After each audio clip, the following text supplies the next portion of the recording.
aligns with system-wide priorities to provide faster access to the right care and deliver better coordinated and integrated care in the community and closer to home. On behalf of Cayenne Fu, I'm delighted to moderate today's panel session. We're going to have an opportunity to listen to expert IENs and their experiences and their knowledge and their tips of how they succeeded. So, without further ado, let's hear from our first speaker. I'm going to sit down after this. Leanda Xiang, thank you. Completed her nursing education in China in the early 1990s. Following registration in Ontario, she received her BSc from York University, followed by her master's degree in 2011, also from York University. She's focused on medical nursing throughout her career at Mount Sinai, progressing through the ranks from temporary full-time nurse clinician in 2007 to her current position as nursing unit administrator in general internal medicine and cardiology at Mount Sinai. Yes. So the world is a small place. When I graduated from nursing many decades ago, the first job I had was in cardiology at Mount Sinai Hospital. So thank you. Please welcome in.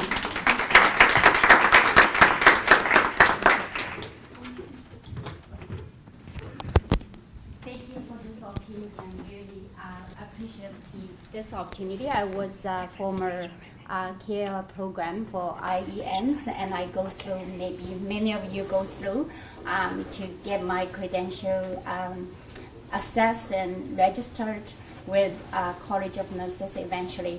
But during the journey, I had a lot of support from the program, and I really appreciate it to be the me as of today. So throughout my career, to be a staff nurse and gradually to be a nurse clinician, and now as a nursing unit administrator. So I have a lot of opportunities to really working with nurses, helping them to building their careers. So the most recently I'm working on with our colleagues in mental health. As you know, traditionally nurses are trained to specialize in one area and then are expected to care for that specific patient population. But clinically, there are a lot of increasing challenges with a patient, people admit with comorbidities in medically, but also have a lot of psychiatric illnesses. So consider these changes in the patient population throughout the healthcare system. In partnership with my colleagues in the same hospital at a mental health unit, we are utilizing the Ministry of Health initiative for new graduate nurses, new graduate guarantee program. So we have a lot of new graduate nursing. So there's 6 months of guaranteed temporary full-time position for these new nurses, and then the hospital provided 1.5 months of the temporary full-time. So use this opportunity. What we did is cross-trained nurses both in medicine and psychiatric units. So the eventual goal is patients will get better care of their condition and have optimal patient care outcomes, and also actually expands the opportunity for these new graduated nurses. Right now, the nurses who went through this program, they're now able to work both areas, medicine and the psychiatric unit. So that's been my recent work.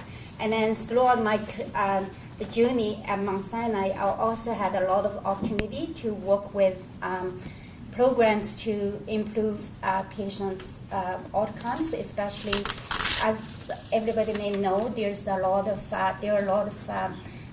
chronic diseases people are living with. So once they go over the acute episode, how they self-managing at home. So I worked with my colleagues, worked on follow-up phone calls for discharged patients to trying to make sure they transition okay to home. So that's been my experience. And then the other work I work with is I have 1 minute. But as Kate mentioned, my passion is in medical care, and also my passion is at how, as a nurse, to building their careers. So my tip would be persevere and prepare. Thank you.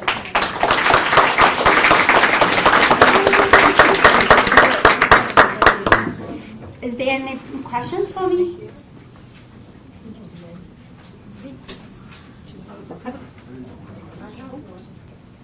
Yes.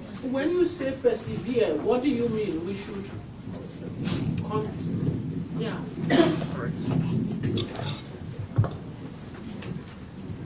Thank you for sharing your experience, your wonderful experience with us. You said your tip is to persevere. Yes. What do you mean by that persevere? Thank you. So I think every one of us, I immigrated since 2000, and initially I don't speak English. I learned English in school, but I don't speak English that well. So the first challenge was language. So my persevere means like always not to give up, always one step at a time, continue pursue, initial my goal is to be fluent in English reading and spoken. So one day I went through all the program with the immigration. I was in an ESL class. I remember one winter storming day, nobody was in the class but me. So the teacher said, "You will be succeed." So that's me.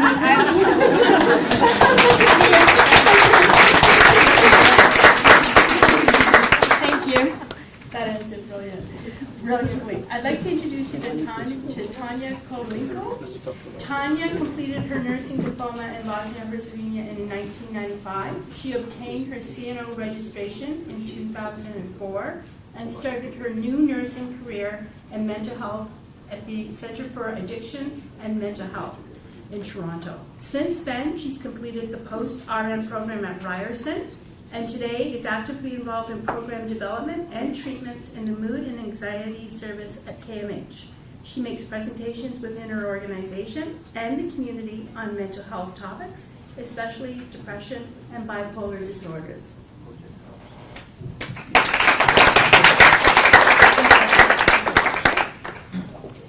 Thank you very much, Kate. The topic I picked to present on today is partnerships. Now, partnerships, it can mean so many different things, but the ones I want to focus on really to tell you more about how that actually helped me build a career is the partnerships within your work environment and the partnerships that you need to create in order to assist those you serve, mainly our patients. So one of the first things that I remember from my very first interview in Canada that thankfully resulted in the job that in the organization that I'm still in, one of the questions was, how do you work with interdisciplinary team? Okay, so that was definitely something I expected, but I didn't really have a very clear answer to any of that. Now, I completed my nursing program originally in Bosnia-Herzegovina during the war, and my very first experience was during that wartime. And incidentally, or not, it was in the psychiatric ward. So for those who may be coming from those eastern parts of Europe, they may know that there's very little collaboration between, at least at that time, there was very little collaboration between those working in hospitals and those working outside in the community. And when they asked me the question about interdisciplinary team, at first, I was completely baffled. Oh my God, I have no idea if I will be able to say something meaningful here, because the truth is I didn't have any experience with any other healthcare professionals other than physicians and other nurses. So I somehow managed to go through that interview, and I told them that I didn't really have that much experience with interdisciplinary team, but I provided an answer thinking about how I would collaborate with others.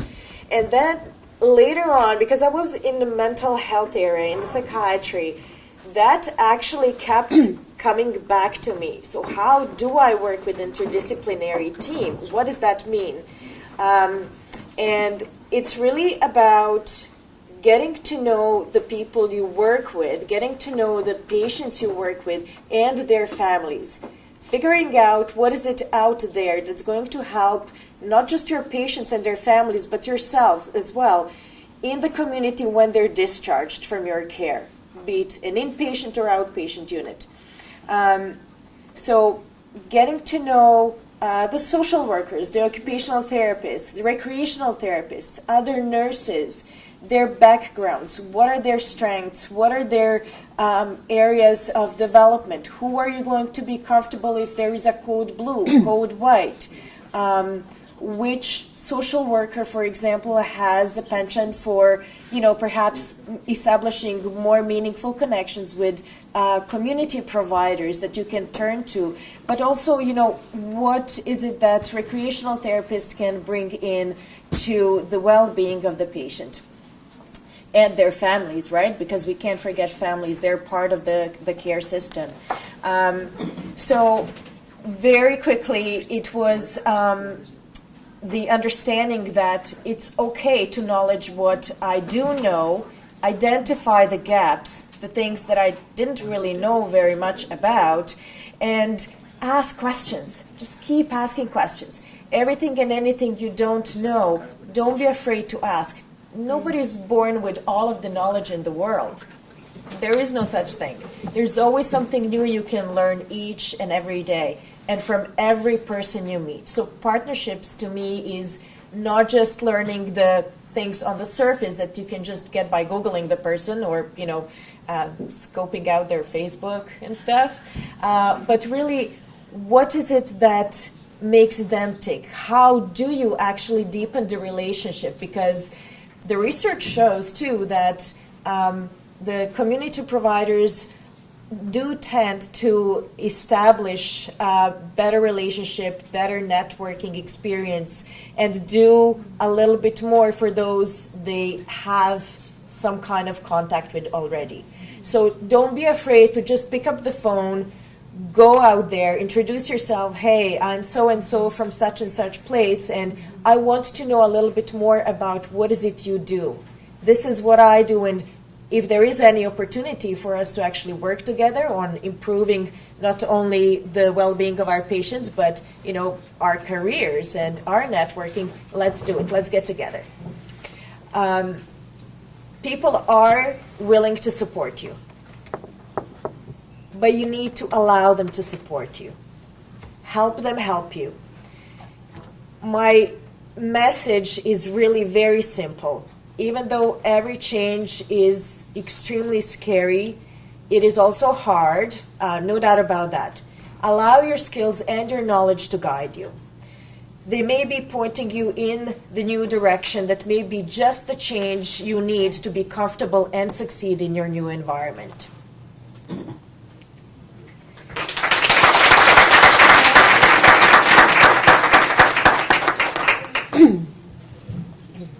That was really excellent. Thank you.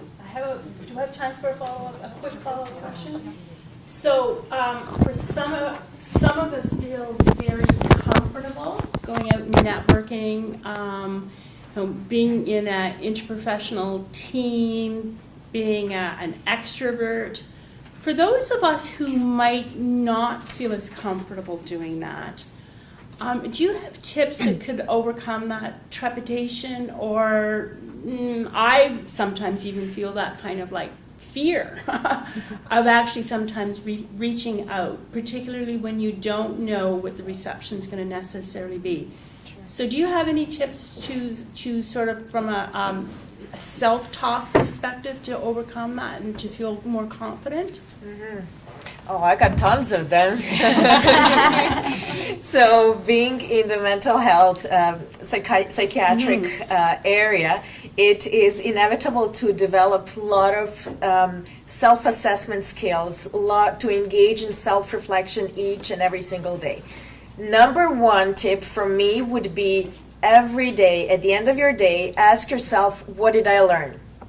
What did I learn today from my colleagues, from my patients, from my administrator, the poor secretary that keeps answering the phone each and every second of the day on a very, very busy unit? What did I learn while taking a ride in the subway? Because when you give yourself a chance to reflect on that, you're going to actually realize all of how many strengths you have. Because when we're feeling so stressed out with everything that's happening, and being in a new environment, it's extremely overwhelming. We tend to focus on the negative things. We tend to focus on things that are actually obstacles. We don't give ourselves a chance to pause and just acknowledge that, you know what? Yeah, this was a really, really hard day, but this, and that is what I feel I did really, really well. I already mentioned don't be afraid to ask questions, and it's true. Thank you for reminding me of that, Kate. Some people are not as comfortable just, barging in and, throwing hands up in the air and saying, hey, what's up? What can you tell me about this and that?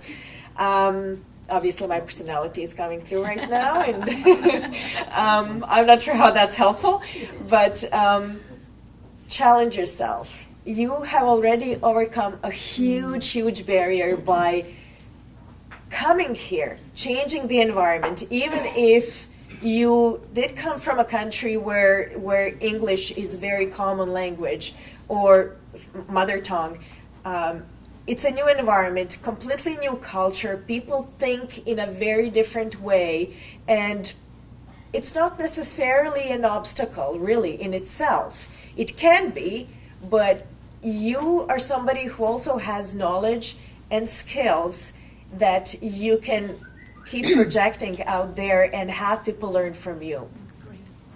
Thank you so much. Thank you.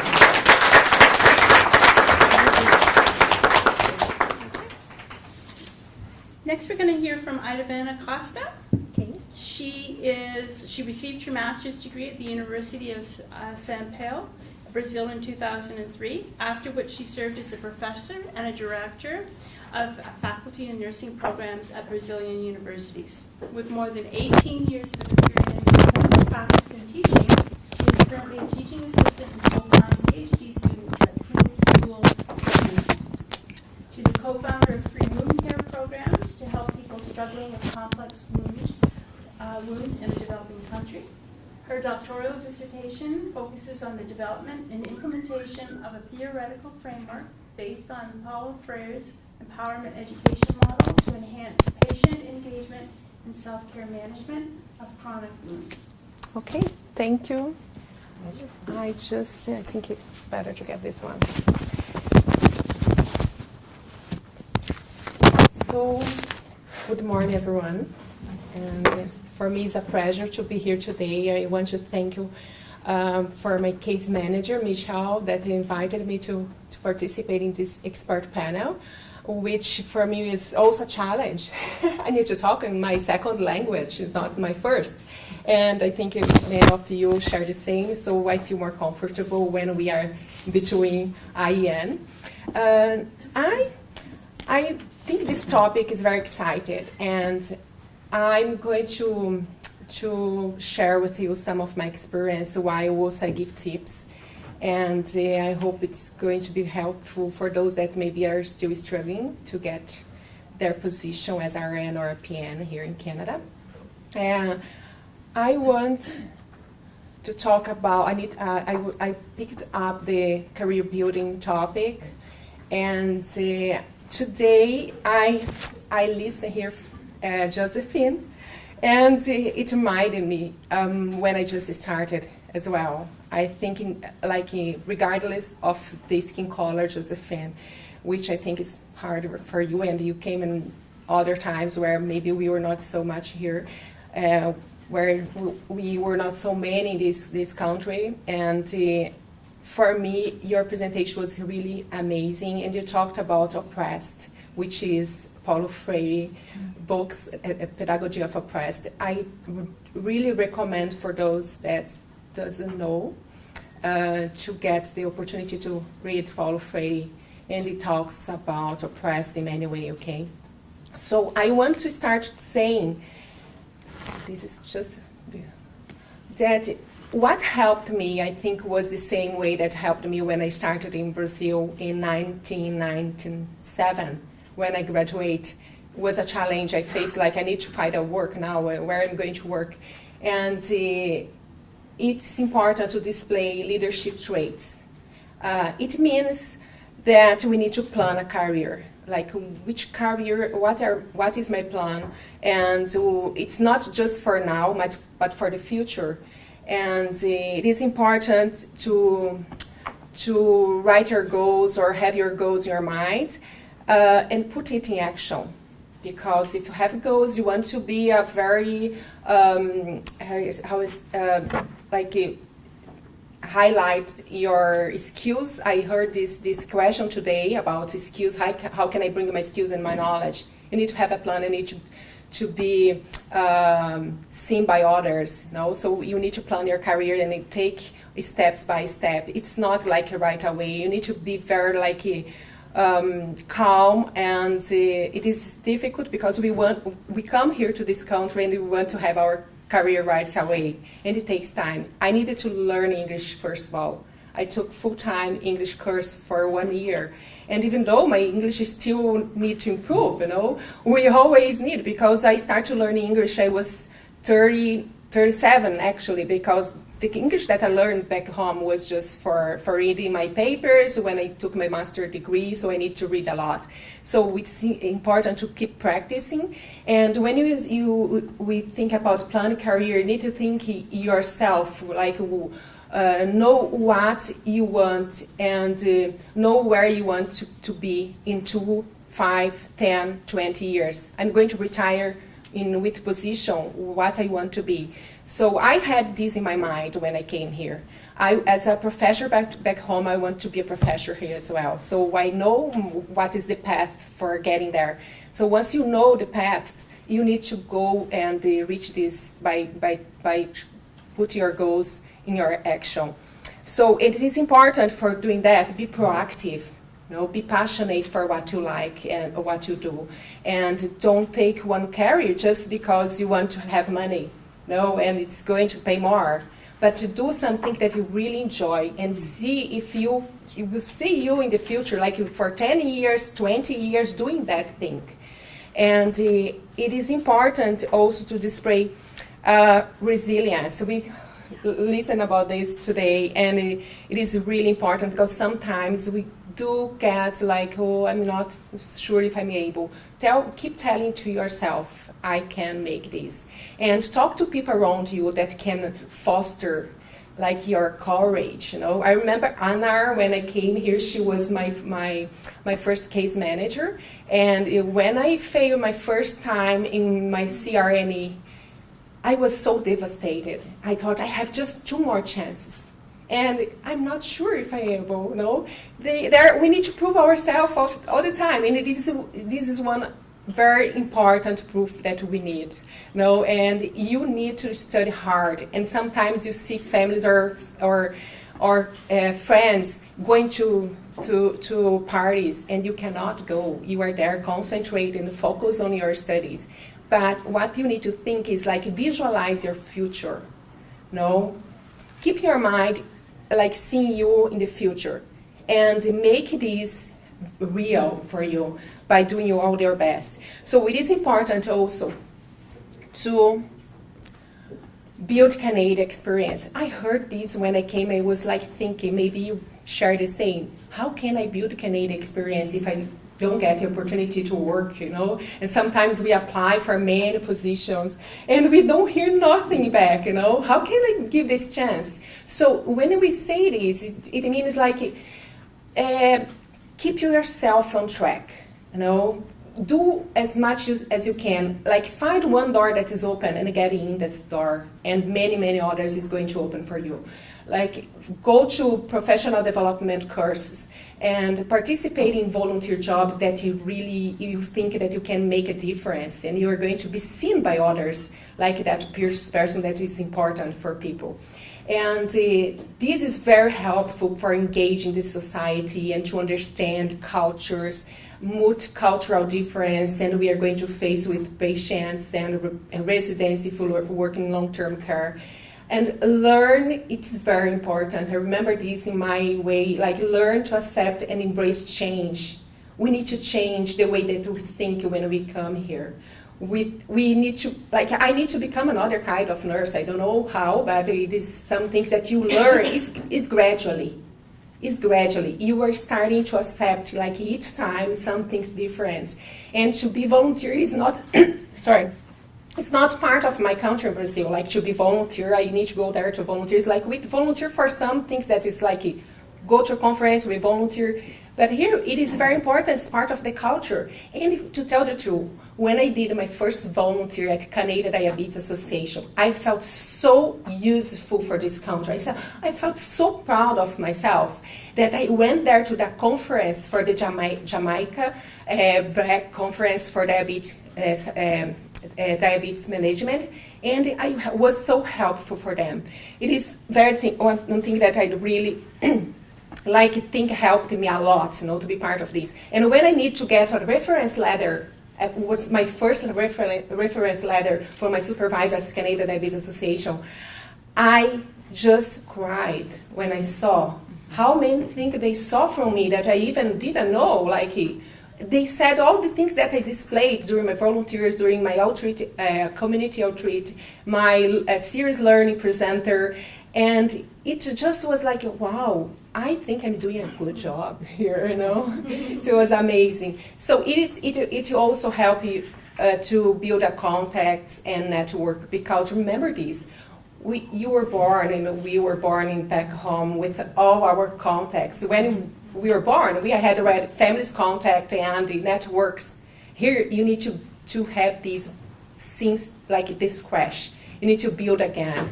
You need to get to know people. Today is a very good day to get to know people. At least 1-2 people that you get to know is going to help you in the future, give you advice and things like that.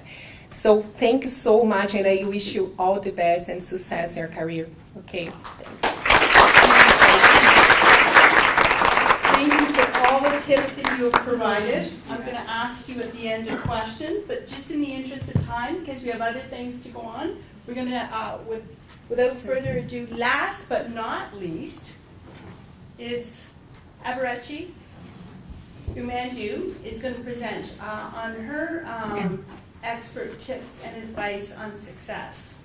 She grew up in the eastern part of Nigeria and received her Bachelor of Science in Nursing with honors from the University of the West Indies, Jamaica.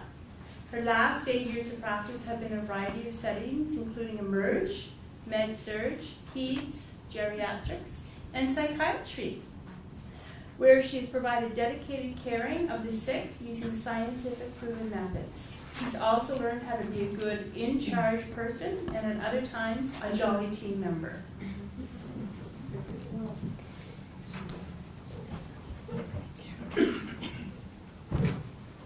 Thank you very much for that kind introduction.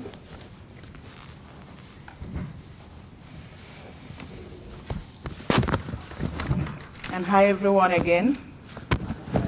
Everybody's so quiet. What's happening?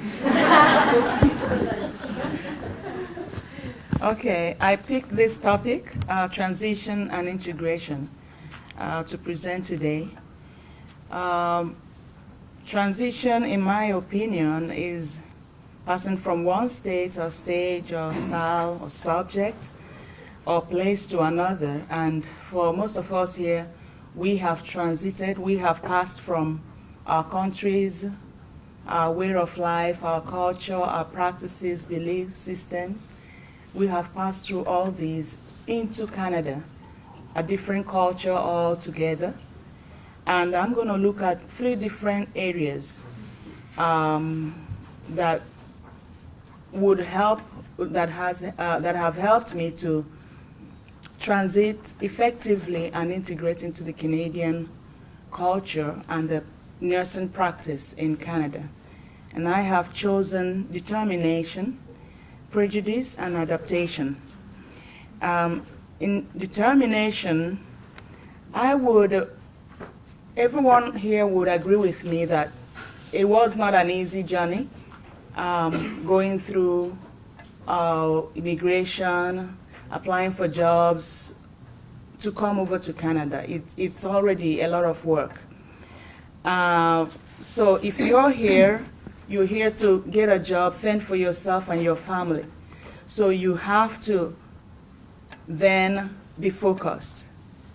You have to be focused. You have to stay focused to your goal and refuse to give up no matter what you encounter in the process. And I'm going to tell this little joke from my culture in Nigeria. I'm from the Igbo tribe. There's a story about the bed bug. I don't know how many of you know about the bed bug. The scientific name is Cymax lectularius. The bed bug was personified, and he had infested a bed owner's bed.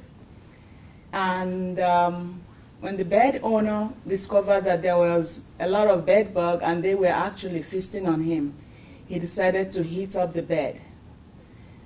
The baby bed bugs were not very comfortable, so they told their mom, "Mom, we're really dying here. Are you not going to do anything?"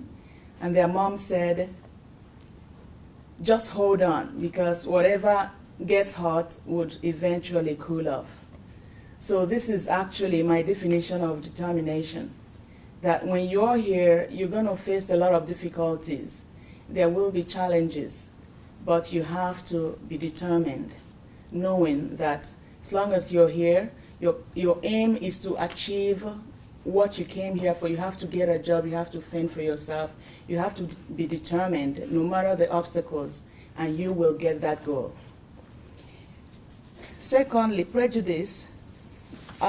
Most times we come with an idea that the white people don't like us, or people who are already in Canada don't like us. Every little thing we want to attribute it to racism.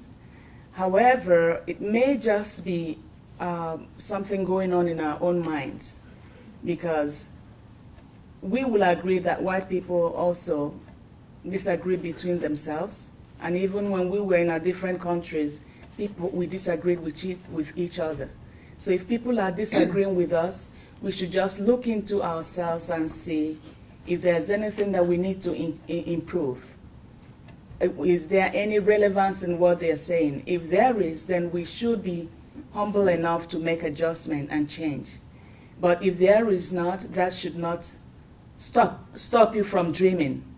That should not stop you from fighting and going on, proceeding in what you want to achieve. So we should not go with this prejudice that we are not liked, we're being treated differently, and that does not mean that things like that do not exist. They do, but ignore it and have a positive attitude. Be determined. Adaptation is the other point that I think is very important if we would transit and integrate effectively into the Canadian culture. Adaptation is a change or process by which an organism or species become better suited to its environment. So this really describes most of us. We need to be integrated into the Canadian culture, into the nursing practice that is prevalent in Canada. So we would have to fight and to get to know the new medications, the name of the medications. Those were some of the challenges that I had. Some of the medications that were being used here, the names were different in Jamaica, where I was trained. And I'm really privileged today to have one of my lecturers in Jamaica, Nurse Francis. I came in here and I saw her. I felt very happy and I felt at home to see one of my teachers here. She was really a very thorough nurse. So we were going back to adaptation. We have to know that the equipment, some of the equipment we used where we were trained were different. So what do we do when we face these differences? We have the internet there. We have colleagues at work who can help, who could be resource people. And also the internet is quite advanced, that you can Google anything that you want and you can find basic knowledge concerning those things. To adapt, we have to go out, as my other speakers had mentioned. Sometimes we are intimidated when we're new here. We don't really know where to go. We don't really know what to do. But I think the first step could be to just go on the internet and type in, maybe if you're living in Toronto, jobs in Toronto, nursing jobs in hospitals in Toronto, or nursing homes in Toronto, and that will give you a whole list of places that you can apply, because that's how I got into Canada. I applied from Jamaica and I got into LHSC in London.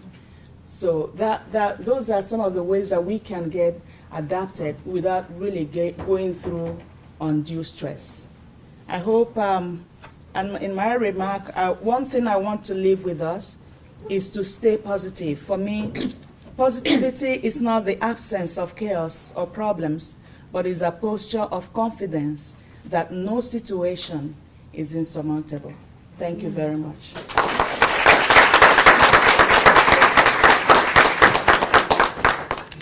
Thank you very much. Wise words. I'm going to ask actually each of the panelists to think about what is the one takeaway or the one piece of advice that you would give everyone in this room about personal and professional success. Because you started last, I'm going to ask you to start first. I already mentioned that we have to stay positive. We have to really stay positive. Don't let what you're going through weigh you down or make you feel discouraged, because no matter what you're going through, somebody else has gone through them. And if you stay positive, the chances are you will be successful. And I can attest to that. I have come through a lot of difficulties, but being positive has really helped me to stay afloat. You can see that through your whole discussion today. Thank you. You're welcome. Okay. I want to emphasize, it is important to know what you want, and be persistent, focus, and determined, and never thinking give up. You're not like, it's not that you are unable or you are different or less intelligent. Never think about that, because I agree with my colleagues here. We took the most challenge that is to come to Canada, and we were accepted in this country. If you were accepted, I always said for myself, I was welcome here. I was accepted with my family, and they are waiting for me to do something. And I want to say one thing for you. Success doesn't knock your door. You need to knock the door of success. You need to go and get the success for you. Okay? Thank you. Thanks. I would just add, perhaps when we think about success, is that success looks different to everyone. Yes. Right? What is success for you or you may be different than success for you or me. Yes. Yes, that's interesting. In terms of your goals, no? If you write your goals and where I want to be in 2 years, if you get there, this is one maybe that you consider success. If you say in 5 years now I want to be like a nurse specialist or have one advanced practice, no, or be an associate professor at a Canadian university. So all these going to be reached by your effort and you're putting your focus on this. So this, I agree. Thanks. So I actually don't have much new to say, so I'm just going to reiterate some of the things that I mentioned earlier and Ebrechi and Edivania already mentioned. Don't forget who you are and where you're coming from. But do keep your focus on where you want to be, because in all the strength, all the drive that you need are within you, so don't forget that. Nobody else is going to give you success, career, or anything else on the plate. You need to draw it from yourself and keep moving forward. Could you say, remembering where you are now and where you were, but not only that, but also being proud of where you were before and where you are now? Because we move towards the future, but we also want to live in the present. Because at the end of the day, the present, in some ways, is what we have right now. So it's being proud of where you are right now and all of your accomplishments. Exactly. Is that resonating? Yeah, Okay. that's exactly it. Yeah. Okay. Thank you. I think continue what my tip previous. I think opportunities won't drop on your laps. To be prepared and to be build up your strength. I know everybody has strength. Build up those strengths and not to be afraid to demonstrate, apply those strengths in your careers or in your personal lives. Those carries you a long way. And whatever you build up, nobody's taking away. It's your asset.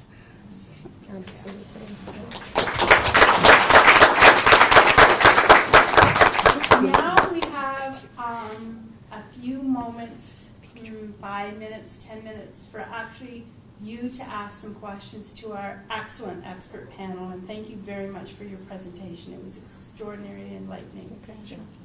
I'm going to ask each one of you to go to a different corner. Interesting box. So one of you would go to this corner, that corner, that corner, and this corner, whichever one that you want to. And all of you, maybe semi-equally divided, but you can actually approach one of them and ask a facilitated question in terms of, if you have an additional question about success or one of the tips that they've talked about today. It just gives an opportunity to have that casual conversation away from the actual podiums. But just a gentle reminder, nobody's taking resumes today. Although I did bring mine actually. So without further ado, thank you very much. And did you have I do. Sorry, just before you take advantage of our expert panel here, and as Kate said, we are doing our question and answer a little bit differently, where we're calling it facilitated networking. So again, each one of them will be in a different corner of the room, and you can pick the one that you have a special question for and go and chat with them. Before that, though, I want to take this opportunity certainly to thank each of our panelists for bringing their experience, their skill, their commitment, and their success stories, which are so inspiring. And I also want to take this opportunity to thank Kate. Kate did an excellent job of facilitating this discussion this morning and keeping it moving forward. And as I said in my introduction, we really appreciate Kate being here, and certainly the commitment that she has made to IENs over the years. So thank you very much. So they will quickly move to the four corners of the room, and then at 11:30 or whenever you're finished in here, remember that the posters are out in the hall, and there's an opportunity to do the posters, and have some additional networking before lunch.